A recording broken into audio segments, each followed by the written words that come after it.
సమయానికి మనం వచ్చినాం. దేవుని వాక్యాన్ని మనం ధ్యానించుకుందాం. పేతురు రాసిన మొదటి పత్రిక 5వ అధ్యాయము 7వ వచనాన్ని మనం చదువుకుందాం. పేతురు రాసిన మొదటి పత్రిక 5వ అధ్యాయము 7వ వచనాన్ని మనం చదువుకొని ఈ దిన మన ప్రభు మనతో ఈ వాక్యము ద్వారా ఏమి మాట్లాడుతున్నారో ప్రభువు మనము ముందుకు కొనసాగుదాం. చదువుకుందాం వాక్యాన్ని. ఆయన మిమ్మల్ని గూర్చి చింతించుచున్నాడు గనుక మీ చింత యావత్తు ఆయన మీద వేయుడి. హల్లెలూయా. ఒక నిమిషం ప్రార్థన చేసుకుందాం ఈ వాక్యాన్ని బట్టి. పరిశుద్ధుడా, ప్రేమ నమ్మకము కలిగిన మా దేవా, నీ అమూల్యమైన తండ్రి రక్షణను బట్టి నీకే వందనాలు స్తోత్రాలు చెల్లించుకుంటున్నాము నాయన. ఈ రాత్రికాల సమయంలో ప్రభువా, అయ్యా మీరు ఇచ్చిన మూల వాక్యాన్ని బట్టే నీకు వందనాలు స్తోత్రాలు చెల్లించుకుంటున్నాను. మాతో మాట్లాడండి నాయన. నీ పరిశుద్ధాత్మ అయా నాయన జ్ఞానముతో ప్రభ మీరు ఉండి మమ్మల్ని బలపరచమని అడుగుతున్నాను. దేవానికి స్తోత్రం. కొద్దిసేపు నాయన నీ సిలువ చాటును నన్ను మరుగు చేసుకొని నీ నోటికాట బూరగాను ప్రభ నీ ప్రియబిడ్డలతో మాట్లాడమని, నాతోనూ మాట్లాడమని ప్రార్థన చేస్తూ మీరే మహిమ తెచ్చుకోమని మా ప్రియ రక్షకుడైన యేసుక్రీస్తు నామం పేరట ప్రార్థన చేసి బ్రతిమలాడి అడిగి వేడుకొని పొందుకొని నామ తండ్రి, ఆమేన్. చూడండి, పేతురు రాసిన మొదటి పత్రిక 5వ అధ్యాయం 7వ వచనములో ప్రభు ఇలాగా మనతో మాట్లాడుతూ ఉన్నారు. ఆయన అంటే ఎవరు ఇక్కడ? ప్రభువు. ఆయన అంటే ఇక్కడ ప్రభు అన్నమాట. ఆయన మిమ్మల్ని గూర్చి చింతించుచున్నాడు కనుక మీ చింత యావత్తు ఆయన మీద వేయుడి అని దేవుడు ఇక్కడ మనతో మాట్లాడుతూ ఉన్నాడు. ఏమంటున్నాడంటే ఇక్కడ ప్రభువు, నేను మీ గురించి ఆలోచిస్తున్నాను, మీ గురించి నేను బాధపడుతున్నాను, మీ గురించి నేను ఎదురు చూస్తున్నాను, మీ గురించి నేను చింతపడుతున్నాను. మీరు ఏ అయితే భారము కలిగి మీరు వేదన చెందుతున్నారో, ఏ కష్టము కలిగి మీరు బాధపడుతున్నారో, ఆ యొక్క బాధనంతటిని, ఆ చింతనంతటిని నా మీద మోపుడని ప్రభువు ఈ రాత్రికాల సమయంలో మనతో మాట్లాడుతూ ఉన్నాడు. చింతిస్తున్నాడు ప్రభు మన కోసం. ఆయన మనల గురించి చింతించాల్సిన అవసరం ఏంటి ప్రభువుకి? మన గురించి ఆలోచించాల్సిన అవసరం ఏంటి? మన గురించి ఆయన ఎంతగానో ప్రయాసపడుతున్నాడు. ఎంతగానో మన మన వేదన, మన బాధని, మన దుఃఖాన్ని ఆయన మీద మోపుకొనుటకు ఆయన రెడీగా ఉన్నారు. ఈ లోకంలో ఎవరైనా అలాగా మనల్ని ప్రోత్సహించే వాళ్ళు గాని, అలాంటి మాటలు చెప్పేవాళ్ళు గాని, మనకి ఈ లోకంలో మనం ఎవరినైనా మనం చూడగలుగుతామా? ఎవరిని చూడలేం. ఈ శ్లోకాన్ని సృష్టించిన సర్వశక్తిమంతుడు నజరేయుడైన యేసుక్రీస్తు ద్వారానే ఇలాంటి మాటలు మనం వినగలుగుతాం. ఇలాంటి ఆదరణ మనం పొందుకోగలుగుతాం. మన భారాన్ని మొత్తాన్ని ప్రభువు మీద మోపమంటున్నాడు. ఏ కష్టంలో ఉన్నామో, ఏ పరిస్థితుల గుండా మనం వెళుతున్నామో, ఆ కష్టాలన్నిటిని మనము సాధించగలుగుతామా? లేదా ఆ కష్టాలన్నిటి నుంచి నేను బయటపడతానే అనే ఆలోచనలో ఒకవేళ మనం సతమతమైపోతామేమో. ఆ కష్టాలలోనే మనం కృంగిపోయి దేవునికి దూరమైపోతున్నామేమో. ప్రభువు అంటున్నాడు ఈ రాత్రికాల సమయంలో, ఇదిగో మీ చింత యావత్తునంతటిని నా మీద మోపండి. నేను ఆ యొక్క కష్టాన్ని, ఆ యొక్క భారాన్ని నేను మీకు తొలగిస్తానంటున్నాడు ప్రభు. ప్రభువు మీద మోపగలిగే దేవుని మీద ఆ చింత యావత్తని మనం మోపగలిగే వారమై ఉన్నప్పటికీ కూడా దాన్ని మనం ప్రభువుకి అప్పగించగలిగి ఉన్నామా? ఒక కష్టం వచ్చినప్పుడు ప్రభు దగ్గర మనం ప్రార్థించే వారి విధముగా ఉన్నామా? ఆ భారాన్ని, ఆ కష్టాన్ని ప్రభు సన్నిధానములో పెట్టి, ప్రభువా ఈ కష్టము ద్వారా నేను జీవిస్తున్నాను. ఈ కష్టాన్ని ప్రభువా నేను మోయలేనంత స్థితిలో నేనున్నాను ప్రభువా. ఈ భారాన్ని మీరు మోయండి. ఈ కష్టాన్ని నా మీద నుంచి తొలగించండి అని మనం ప్రార్థన చేసే వారి విధముగా ఉన్నామా? ప్రభువైతే అంటున్నాడు, నీ భారాన్ని నేను మోయుటకు సిద్ధముగా ఉన్నాను. నీక్ నిన్ను నేను సంతోషముగా పెట్టడానికి, నీ దుఃఖములన్నిటిని నేను తీసుకోవడానికి నేను రెడీగా ఉన్నానంటున్నాడు. మనము రెడీగా ఉన్నామా? ప్రభువు పిలిచినప్పుడు మనం రెడీగా ఉన్నామా లేదా మనల్ని మనము ఒక్కసారి పరీక్షించుకుందాం. ఈ రోజుల్లో చాలామంది ఈ యొక్క చింతని అంటే ఈ యొక్క బాధని, వేదనని ఎక్కువగా ఆలోచించేస్తా ఉంటారు. ఏదైనా సమస్యొచ్చినప్పుడు దాని గురించి చాలా ఓవర్ థింకింగ్‌గా చేస్తా ఉంటారు. ఆ ఓవర్ థింకింగ్ ఏమవుతదంటే, మన మన జీవితంలో ఉన్న నెమ్మదిని అది పాడు చేసేస్తది. మన జీవితంలో ఉన్న సమాధానాన్ని పాడు చేసేస్తది. మన జీవితంలో ఉన్న సంతోషాన్ని పాడు చేస్తది. అది చిన్న సమస్య అయ్యుండొచ్చు. దానికి ప్రభు సన్నిధానంలో మనం మోకరించి ప్రార్థన చేస్తే ప్రభు ఒక లైన్‌లో దానికి మనకు జవాబును దయచేస్తాడు. కానీ ప్రభు యొక్క ఆలోచనలను, ప్రభు యొక్క సమాధానాన్ని మనం పక్కన బెట్టి, ముందు మనకున్న లోక జ్ఞానంతో మనము అనేక రకాలుగా ఆలోచిస్తాం దాని గురించి. ఇలా అయితే ఎందుకు కాకూడదు? ఇలా ఎందుకు జరిగుండకూడదు? ఇలా అయితే ఏమవుతాది? అని రకరకాలుగా ఒక సమస్యను గురించి మనము అనేక రకాలుగా ఆలోచిస్తూ ఉంటాం. అనేక రకాలుగా ఆలోచించినప్పుడు సాతాను మన వెంబడే ఉంటది. అక్కడ మనము దేవుని యొక్క స్థానాన్ని మనం విడిచిపెట్టి, సాతాను యొక్క స్థానాన్ని కోరుకుంటున్నాము గనక, అక్కడ దేవుడు కార్యము జరగకుండా సాతాను కార్యము జరగడం వల్ల ఎందుకంటే దానికి మనం స్థానం ఇస్తున్నాము కనుక మనకు ఉన్న ఆ పీస్ అనేది మనకు పోతాది. అందుకే ఇంగ్లీష్‌లో ఒక వాక్యం ఉంటది. Over thinking will kill you peace, pray and leave it to God. మీరు అతిగా ఆలోచించడం విడిచిపెట్టేసి, ఈ అతిగా ఆలోచించడం వల్ల మీకు సమాధానం కోల్పోతారు. కనుక మీరు ప్రార్థన చేసి దేవుని చిత్తానికి వదిలిపెట్టండి అని ప్రభువు ఈ వాక్యములో మనతో మాట్లాడుతూ ఉన్నారు. సింపుల్. మనం దేవుని సన్నిధానములో చేరి దాన్ని ప్రార్థన చేసి దేవుని చిత్తానికి విడిచిపెట్టేసామంటే ప్రభువు చూసుకుంటాడు. అందుకే ప్రభు అంటున్నాడు, "భారం మోస్తున్న సమస్త జనులారా నా యొద్దకు రండి నేను మీకు విశ్రాంతిని కలుగ చేస్తానంటున్నాడు." మనము అలాంటి ఆలోచనలు కలిగినప్పుడు మనం ప్రార్థన చేసే వారి విధముగా ఉండాలి. అలాగే మనము అతిగా ఆలోచించి మన శరీరాన్ని పాడు చేసుకుంటూ, మన యొక్క బ్రెయిన్‌ని పాడు చేసుకుంటూ, ఆ సమస్యని మనం ఏ విధంగా తొలగించాలని, ఏ విధంగా దాన్ని అధిగమించాలని మనము అనేక రకాలుగా ఆలోచించి, మనకున్న ఉన్న సంతోషాన్ని గూడా కొద్దిగా సంతోషాన్ని గూడా మనం ఏం జేసుకుంటామంటే పాడు చేసుకుంటున్నాం. కానీ ఈ రాత్రి కాల సమయంలో ఎటువంటి సమస్యల గుండా మనము వెళ్తున్నామో ప్రభువుకు తెలుసు కనుక ప్రభు అంటున్నాడు, "ఇదిగో నీవు నీ భారాన్నంతటిని నా మీద మోపుము. నేను నిన్ను ఆ భారాన్నంతటిని నేను మోయడానికి నేను రెడీగా ఉంటానంటున్నాడు ప్రభు. నిన్ను నిన్ను గూర్చి ఆయన చింతిస్తున్నాడు. నా బిడ్డ బాధపడుతున్నాడు. నా బిడ్డ కష్టపడుతున్నాడు. నా బిడ్డ ఈ సమస్యలో ఉన్నాడు గనక ఆయన ప్రతి క్షణం నిన్ను గురించి ఆయన చింతపడుతూనే ఉన్నాడు. నీ గురించి ఆలోచిస్తూనే ఉన్నాడు. ఎవరు ఇలాగ ఆలోచించేవారు మన కోసం? ప్రతి క్షణము నువ్వు నడిచే మార్గములోను, నువ్వు చేసే ఉద్యోగ స్థలములోను, నీ పరిస్థితులన్నిటిలోనూ ఏ విధముగా ఉన్నావో వాటినన్నిటిని ఏ విధంగా అధిగమించాలో, ఏ విధంగా నిన్ను ఆశీర్వదించాలో, ఏ విధంగా నిన్ను నడిపించాలో ఎవరు ఆలోచిస్తున్నారు? ఇగో ప్రభువైన యేసుక్రీస్తు మాత్రమే నీ గురించి ఆలోచిస్తూ ఉన్నాడిక్కడ. ప్రభువైన యేసుక్రీస్తు మాత్రమే నీ గురించి చింతపడుతూ ఉన్నాడు. ఎవరు చింతపడరండి. ఎవరు మన కోసం బాధపడరు. ఎవరు మన కోసం నిలబడరు. మన దగ్గర డబ్బు, ఆస్తి ఉన్నంత సేపే మనుషులు మన చుట్టూ ఉంటారు.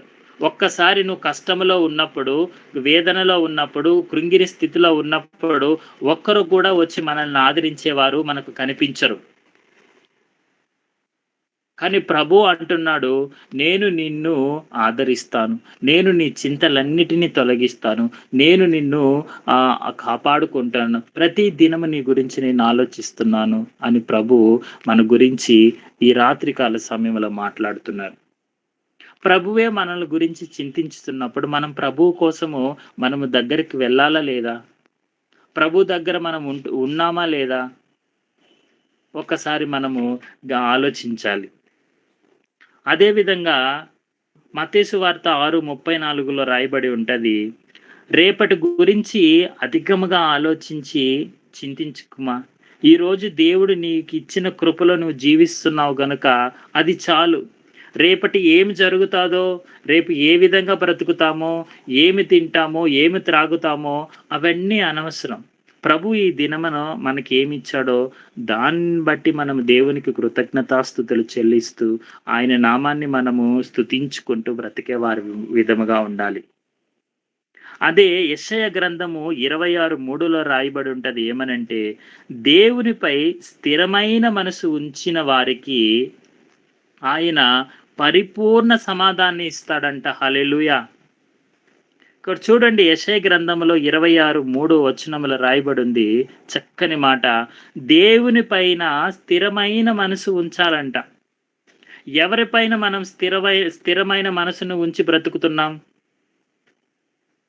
ఆ స్థిరమైన మనస్సు మనకు కలిగి ఉంటే దేవుని పైన ప్రభువు అంటున్నాడు, నీకు పరిపూర్ణమైన సమాధానాన్ని నేను నీ జీవితంలో, నీ కుటుంబంలో నేను నింపుతానంటున్నాడు.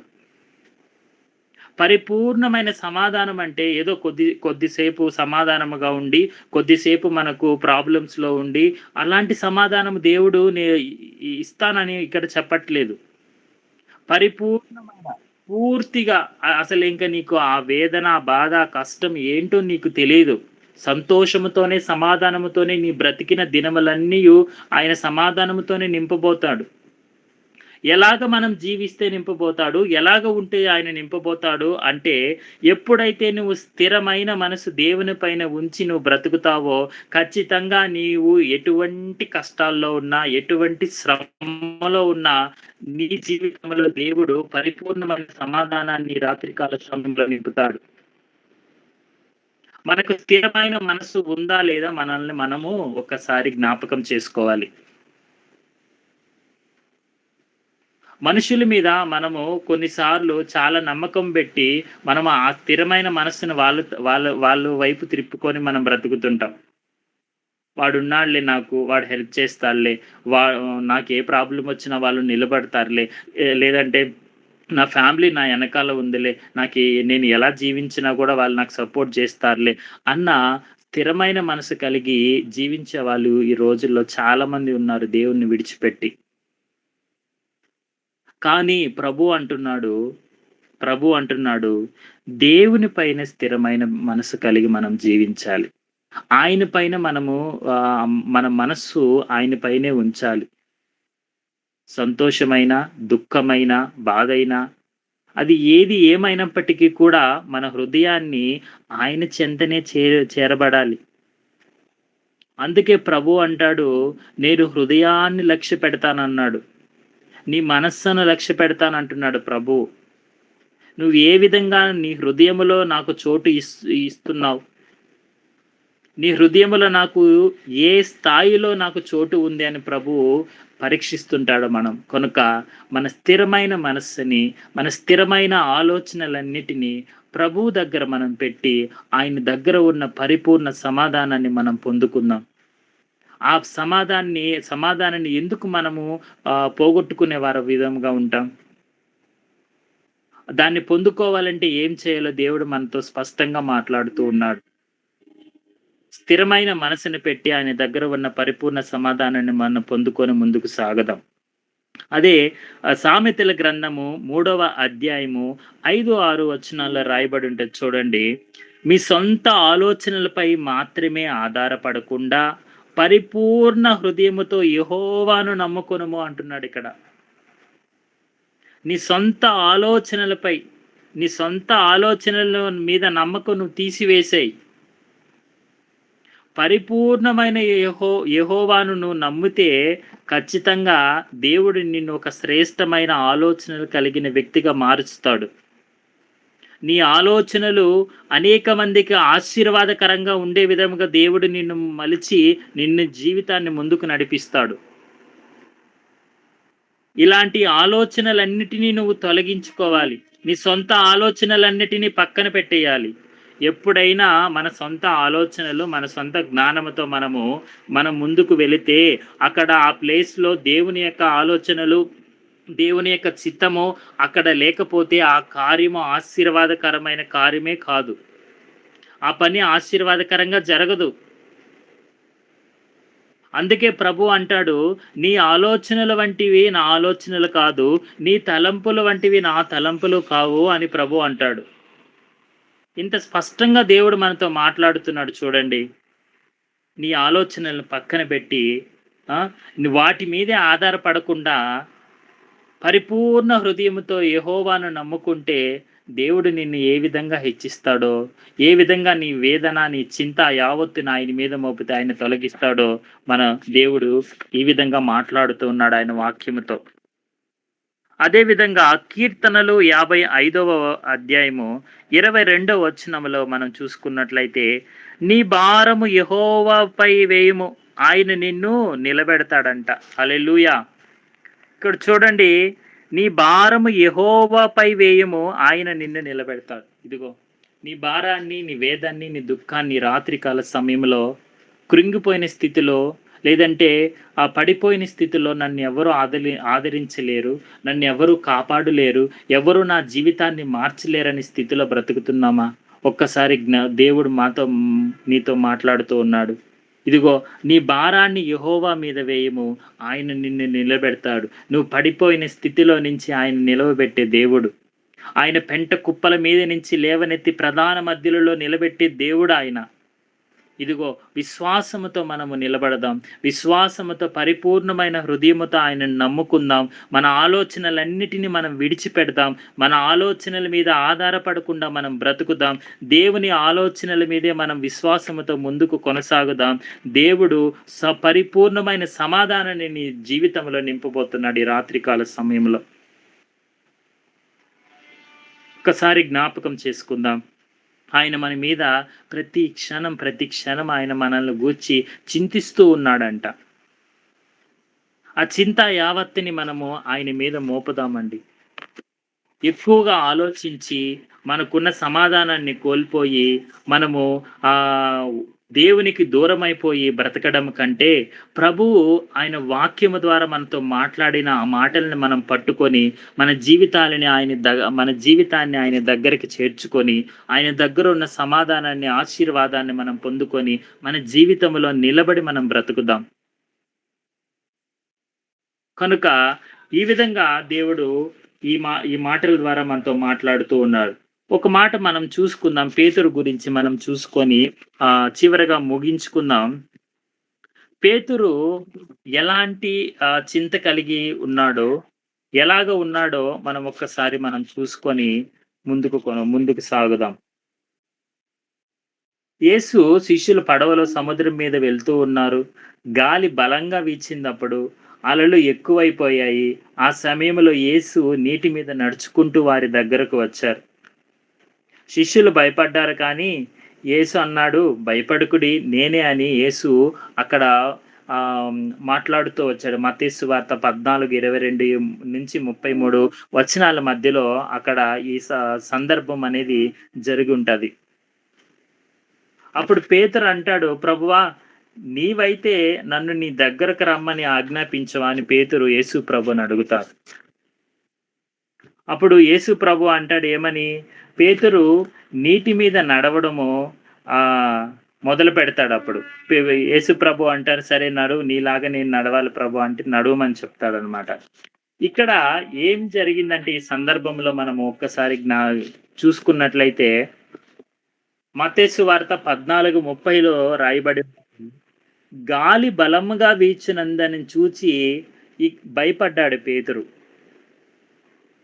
ఇక్కడ దేని గురించి ఆలోచించాడంటే నీటి మీద నడుస్తున్నాడు కానీ గాలి బలంగా రావడం వల్ల గాలి గురించి ఆలోచించాడు. అలాగే అలలు పెద్ద పెద్ద అలలు రావడం వల్ల అలల గురించి ఆలోచించాడు. నేను మునిగిపోతానేమో అని అనుకున్నాడు. ఇదే, ఇదే మనము ఎక్కువగా థింక్ చే ఓవర్ థింకింగ్ అంటాం గదా! ఇలాగే.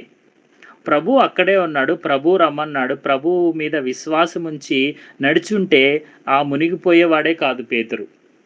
కానీ పేతురు తన సొంత ఆలోచనల మీద ఆధారపడి, సొంత ఆలోచనల్ని గురించి గాలి గురించి ఆలోచించి, అలల గురించి ఆలోచించి, నేను మునిగిపోతానేమో ఒక అల్ప విశ్వాసం పేతురులో కలిగినందువల్ల ఏమైపోయాడు? అతను మునిగిపోయాడు. అలాగే తర్వాత ఏమైందంటే యేసు చూడడం ఆపేశాడు. యేసు వైపు పేతురు చూడడం ఆపేశాడు. సమస్యల మీద ఆయన దృష్టి పెట్టాడు. ఇక్కడ సమస్యలేంటంటే ఇదిగో ఆ గాలి ఒక సమస్య, అలలు ఒక సమస్య, మునిగిపోతానేమో అనే ఒక సమస్య గుండా పేతురు ఇక్కడ వీటినన్నిటిని గురించి ఆలోచించాడు గానీ యేసు వైపు మాత్రము పేతురు చూడడము అక్కడ జరగలేదు. కానీ ఇక్కడ మంచి విషయం ఏంటంటే పేతురు వెంటనే అరిచాడు. ఏమని అరిచాడు ఇక్కడ? ప్రభువా నన్ను రక్షించుము, ప్రభువా నన్ను రక్షించుమని అరిచారు.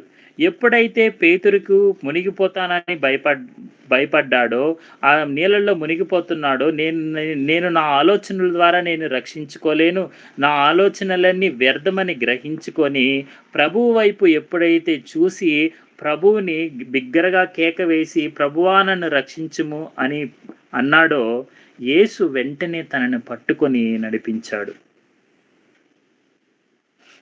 సో ఇక్కడ ఏమిటంటే విశ్వాసముతో ప్రార్థించిన జీవితము, పేతురు నీటి మీద నడిచాడు. మనం కూడా అదే విశ్వాసముతో ప్రార్థన చేస్తే మనము కూడా మన చుట్టూ ఉన్న పరిస్థితులన్నిటినీ దేవుడు సంతోషకరంగా మారుస్తాడు. పరిస్థితులు ఒక్కొక్కసారి పరిస్థితులు భయపెడతాయి. మనం దేవుని కంటే సమస్యలను ఎక్కువగా చూస్తాం. ఏదైనా సమస్య వచ్చినప్పుడు, మన జీవితంలో ఏదైనా ప్రాబ్లం వచ్చినప్పుడు దేవుని మీద ఆధారపడి బ్రతకడం కంటే ఆ సమస్య మీదే ఆధారపడి బ్రతుకుతూ ఉంటాం మనం. కానీ పేతురైతే యేసు వైపు చూసి ప్రభువా నన్ను రక్షించుము అన్నప్పుడు ప్రభువు పేతురుని రక్షించాడు. యేసుపై దృష్టి ఉంచాలి. అప్పుడే మనం అద్భుతాలు చూస్తాం. సమస్యలపై దృష్టి ఉంచితే ఏమైపోతాం? పేతురు ఎలాగా ఆ సమస్యలపై దృష్టి ఉంచి మునిగిపోయాడో, అలాగే మనం ఎప్పుడైతే మనకున్న సమస్యలన్నిటిని మనం ముందు వేసుకొని వాటిపై దృష్టి ఉంచి వీటిల్ని ఎలా సాల్వ్ చేయాలి, ఎలా దీన్ని తొలగించుకోవాలి, దీని నుంచి ఎలా అని మనం ప్రతి దినం ప్రతి క్షణము దేవునికి ఇవ్వవలసిన సమయాన్ని పక్కన పెట్టి ఆ సమస్యలను తొలగించుకోవాలని ఎలా అయితే మనము ఆ సమయాన్ని అంతటిని వ్యర్థం చేసుకుంటామో, అప్పుడు మనం ఆ సమస్యల గుండా నుంచి బయటపడం. మనం ముఖ్యముగా దేవుని పైన దృష్టి పెడితే ఖచ్చితంగా మన జీవితాల్లో అద్భుతాలు చూస్తాం. పేతురు అడిగిండు గనక ప్రభువా నన్ను రక్షించుము అని అన్నాడు గనక అది చిన్న ప్రార్థన అయినప్పటికీ కూడా అది ఒక పెద్ద రక్షణని ఇచ్చింది ప్రభువుకి. కొన్నిసార్లు పెద్దగా మనం ప్రార్థించలేం. మనం శరీరం సహకరించదు, మన ఆత్మ కొన్నిసార్లు సహకరించదు, శరీరం అలసిపోయి ఉంటది. కానీ ప్రభువు ఇక్కడ చిన్న ప్రార్థన ఆలకించి పేతురుని రక్షించాడు. కొన్ని సమయాల్లో కూడా మనం చిన్న ప్రార్థన చేస్తే దేవుడు అద్భుతాలు చేస్తాడు. అది మన జీవితాల్లో చిన్న కార్యమే అని మనం అనుకుంటాం, కానీ అదొక్కొక్కసారి అది మన జీవితంలో ఒక పెద్ద మహా అద్భుత కార్యంగా దేవుడు మార్చేస్తాడు మన జీవితంలో. చిన్న ప్రేయర్ కూడా ఆయన ఆలకించే దేవుడై ఉన్నాడు. కానీ మనం చేసే వారి విధముగా ఉండాలి. పేతురులాగా సమస్యల మీద ఆలోచించి దేవుని వైపు దృష్టి పట్టకుండా సమస్యల వైపు దృష్టి పెట్టి మునిగిపోయే వారి విధముగా ఉన్నామా? లేదా యెహోవా వైపు చూసి యెహోవా మీద దృష్టి పెట్టి మనము ఆ సమస్యలన్నిటినీ సంతోషంగా మార్చుకునే వారి విధముగా ఉన్నామా? మనం ఈ రాత్రికాల సమయంలో మనం తెలుసుకుందాం. కనుక ఈ రాత్రికాల సమయంలో ప్రభువు అంటున్నాడు, ఇదిగో ఏ సమస్యల గుండా వెళ్తున్నావో ఆ సమస్యలన్నిటిని నాపై ఉంచుము. నేను నిన్ను విడిపిస్తాను అంటున్నాడు. ఇగో మిమ్మల్ని గూర్చి నేను ప్రతి క్షణం చింతిస్తూ ఉన్నాను గనక మీ చింత యావత్తుని నాపై పెట్టమంటున్నాడు. ఇదిగో రేపటి గురించి ఏమి జరుగుతాదో నువ్వు అధికముగా ఆలోచించొద్దు. నువ్వు నా పైన ఈ దినమున నేను నీకిచ్చిన సమయాన్ని గాని, దినములను బట్టి నువ్వు సంతోషించి బ్రతుకుమని ప్రభువు అంటున్నాడు.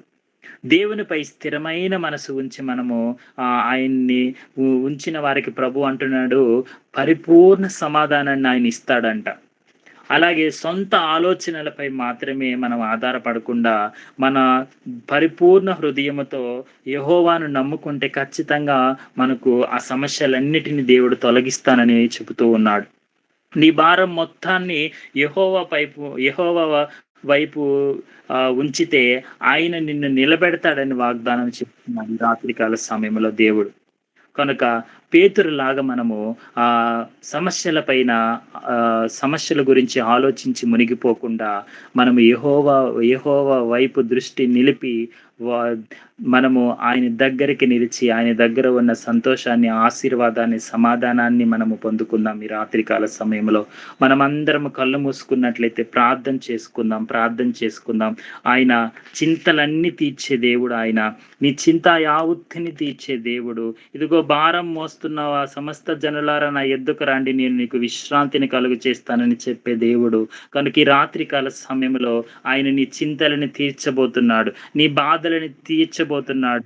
ఆయన మంచి దేవుడు. ఆయన స ఆయన కనికరించే దేవుడు. ఆయన సంతోషపరిచే దేవుడు. ఆయన నీ దుఃఖాన్ని తీర్చే దేవుడు కనుక ఆయన నామాన్ని మనం మహింపరుచుకుందామా? ఆయన నామాన్ని మనం స్తుతించుకుందాం. ఒక ఆయన ఆయన నామాన్ని మనం బలపరుచుకుందాం. ఆయన మనం పాపినైనప్పటికీ కూడా ఆయన మనల్ని రక్షించాడు. ఆయన అందరూ వెళ్ళిపోయినప్పటికీ కూడా ఆయన నిన్ను విడిచిపెట్టలేదు. ఆయన నిన్ను గూర్చి ప్రతి క్షణము, ప్రతి దినము, ప్రతి గడియ ఆయన నీ గురించి చింతపడుతూనే ఉన్నాడు. ఆయన నీ గురించి అంతలా ఆలోచించేవారు ఈ లోకములో ఎవరైనా ఉన్నారా? నీ గురించి అంతలా ప్రేమించేవారు ఎవరైనా ఉన్నారా? ప్రభువే నిన్ను అంతగా ప్రేమిస్తే, ప్రభువుని నువ్వు నేను ప్రభువుని ఎంతగానో ప్రేమిస్తున్నామో ఒక్కసారి మనల్ని జ్ఞాపకం చేసుకుందాం. అలాంటి ప్రేమ మనము దేవునిపై పెట్టి ఉన్నామా లేదా జ్ఞాపకం చేసుకుందాం. ఆయన నీ చింతలన్నీ తీర్చే దేవుడి రాత్రికాల సమయంలో ఆయన నీ చింతలన్నీ భరిస్తానని వాగ్దానం చేసిన దేవుడు కనుక ఆయన నామాన్ని మనం మహింపరుచుకుందాం. చింతలన్నీ తీరేనయ్యా నిన్ను చేరగా, ఎంత మంచి దేవుడవేసయ్యా, నా చింతలన్నీ తీరేనయ్యా నిన్ను చేరగా, ఎంత మంచి దేవుడవేసయ్యా,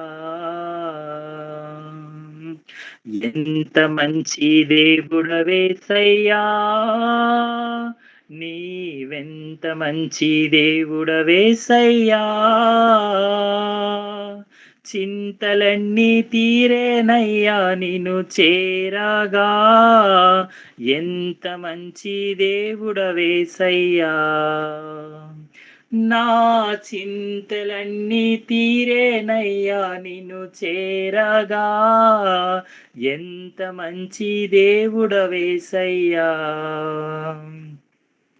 ఘోర పాపినైనా నేను దూరంగా పారిపోగా, నీ ప్రేమతో నన్ను క్షమించి నన్ను హత్తుకున్నావయ్యా, నీ ప్రేమతో నన్ను క్షమించి నన్ను హత్తుకున్నావయ్యా,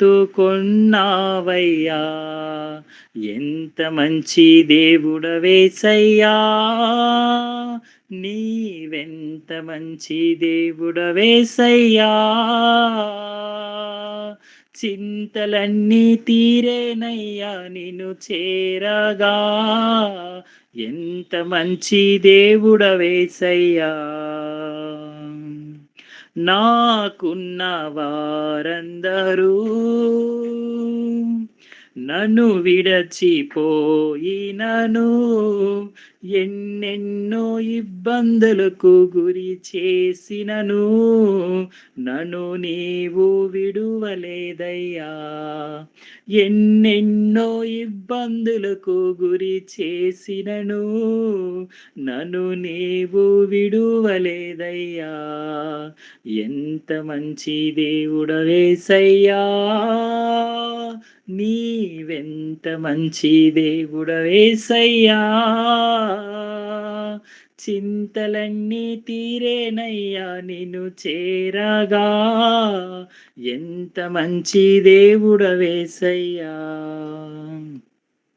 నీవు లేకుండా నేను ఈ లోకంలో బ్రతుకాలేనయ్యా. నీతో కూడా ఈ లోకం నుండి పరలోకం చేరెదనయ్యా.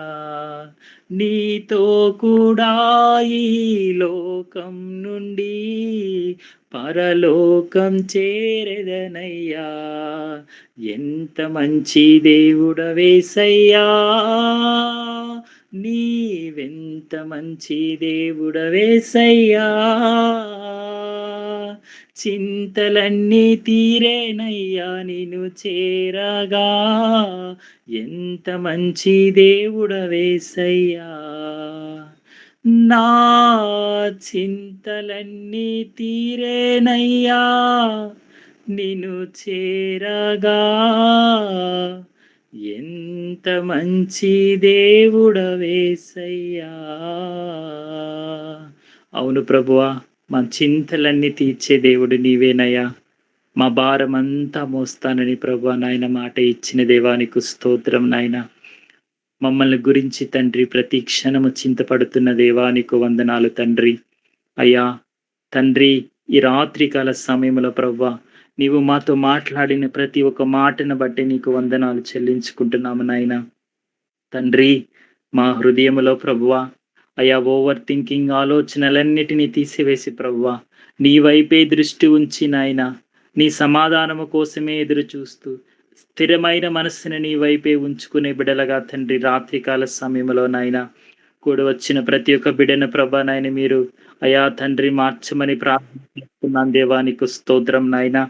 అయ్యా తండ్రి, విత్తబడిన వాక్యం ప్రతి ఒక్క జీవితంలో నాయన ఫలభరితముగా ఉండులాగన కృప చూపించండి, ఆశీర్వాదకరంగా మార్చమని ప్రార్థన చేస్తున్నాను దేవానికి స్తోత్రం. మా భారం అంతటిని ప్రభా నీ వైపు మోపి ఉన్నాము నాయన. తండ్రి, మమ్మల్ని నిలబెట్టండి ప్రభువా. మేము ఏ స్థితిలోనూ ఏ పరిస్థితిలోనూ పడిపోకూడదు ప్రభువా. నీ పిల్లలు ఎన్నడూ సిగ్గుపడదరని సెలవిచ్చిన దేవానికి వందనాలు. నీ పిల్లలు ప్రభువా తండ్రి ఒక ఉన్నతమైన స్థితిలోను ఉన్నతమైన స్థాయిలోను ప్రభ నిలబెట్టే దేవుడు కనుక ప్రభువా ఈ రాత్రికాల సమయంలో తండ్రి నన్ను కూడా వచ్చిన బిడ్డలందరినీ ప్రభువా నాయన అయా మీరు నిలవబెట్టి నడిపించమని ప్రార్థన చేస్తున్నాను దేవానికి స్తోత్రం. ఇప్పటి వరకు చేసిన విజ్ఞాపన ప్రార్థనలన్నిటినీ ప్రభ మీరు ఆలకించి అయా మీరు మహిమ తెచ్చుకున్న దానికే స్తోత్రం చెల్లించుకుంటున్నాం. వారి పట్ల తండ్రి గొప్ప కార్యాలు జరిగించండి నాయన. వారి జీవితాలలో మేలులతో నింపమని ప్రార్థన చేస్తున్నాను. ప్రతి ఒక్క బిడ్డ యొక్క బలహీనతని యేసుక్రీస్తు నామములో లయపరచమని ప్రార్థన చేస్తున్నాను. కృప చూపించండి, ఆశీర్వదించండి. ఈ ఆరాధన అంతటిలో ప్రభ మీరే ముందుండి నడిపించిన దానికే వేలాది కోట్లాది స్తోత్రాలు చెల్లించుకుంటూ నాయన మమ్మల్ని మేము తగ్గించుకుంటూ నీ నామమునే హెచ్చిస్తూ మా ప్రియ రక్షకుడైన యేసుక్రీస్తు నామం పేరట ప్రార్థన చేసి బ్రతిమిలాడి అడిగి వేడుకొని పొందుకొని ఉన్నాము తండ్రి. ఆమేన్.